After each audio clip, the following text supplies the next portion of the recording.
வணக்கம் தோழர்களே, அனைவருக்கும் வணக்கம். ஓட்டு போட்ட பெட்டிகள் 2 இரவோடு இரவாக மாற்றம் செய்யப்பட்டிருக்கிறதா? மிக முக்கியமான ஒரு தகவல் ஒன்றை பார்க்க போகிறோம் நண்பர்களே. நம்முடைய அரசியல் பார்வை அப்படின்ற சேனலுக்கு கட்டாயமா நீங்கள் புதிய பார்வையாளர்களா இருக்கிறதுக்கு வாய்ப்புகள் இருக்கு. புதிய பார்வையாளர்களா இருந்தீங்க அப்படின்னா மறக்காம நம்முடைய அரசியல் களம் அப்படின்ற சேனலை சப்ஸ்கிரைப் பண்ணிக்குமாறு கேட்டுக்கொள்ளப்படுகிறது நண்பர்களே. வாருங்கள் தற்போது வீடியோக்குள்ள போகலாம். ஓட்டு போட்ட பெட்டிகளை மாற்றவும் செய்வார்கள். யாருக்கு ஓட்டு போட்டாலும் தாமரைக்கே ஓட்டு விழுகிறது. இது என்ன கதை? புலம்பும் தமிழக முதலமைச்சர் மாண்புமிகு திரு ஸ்டாலின் அவர்கள். இப்படி புலம்ப வச்சுட்டேங்களேடா அப்படின்னு சொல்லாத குறையாக சொல்லி அழுது கொண்டிருக்கிறார்களா திராவிட முன்னேற்ற கழகத்தினர்? உண்மையில் நடந்து கொண்டிருக்கக்கூடிய தகவல்கள் என்ன? சுவாரஸ்யம் நிறைந்த தகவல்களை இங்கே இந்த காணொளியில நம்ம பரிந்துரை செய்ய போறோம் நண்பர்களே.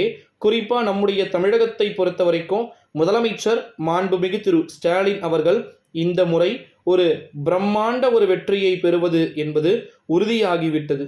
தமிழகத்துல 30 தொகுதிகளுக்கு மேல திமுக தனித்தே வெற்றி. ஓகேங்களா? கூட்டணி கட்சிகள் எல்லாமே 25 தொகுதிகளில் 20 தொகுதிகளுக்கு மேல திமுக வெற்றி அப்படின்ற ஒரு சூழ்நிலையிலே போட்டி போட்ட தொகுதிகளில் 100%ற்கு 90% வாக்குகளை அவர்கள் கைப்பற்றி விடுவார்கள்.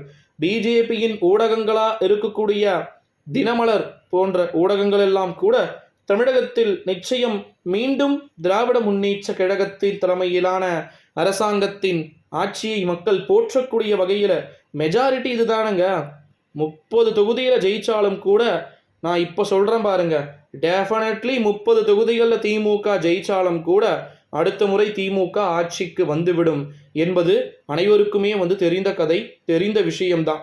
இந்த ஒரு சூழ்நிலையிலே நண்பர்களே, ஓட்டு போட்ட பெட்டிகள் இரவோடு இரவாக மாற்றம் அடைவதற்கு வாய்ப்புகள் இருக்கிறது.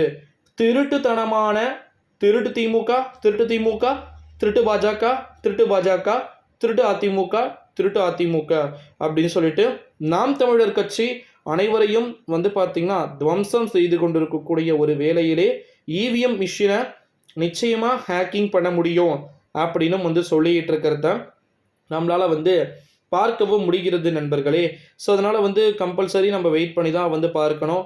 எப்பேற்பட்ட அறிவிப்புகள் என்பது வெளியாகி இருக்கிறது அப்படின்னு சொல்லிட்டு கடந்த தேர்தலிலும் கூட 2021ஆம் ஆண்டு சட்டமன்ற தேர்தலில் திமுகவினரும் மற்ற கட்சியினர்களும் பயந்தார்கள், ஓட்டு பெட்டி மாற்றப்பட்டது அப்படின்னு சொல்லிட்டு. ஸோ அது எல்லாத்தையுமே நம்ம வெயிட் பண்ணி தான் பார்க்கிறோம் நண்பர்களே. நன்றி.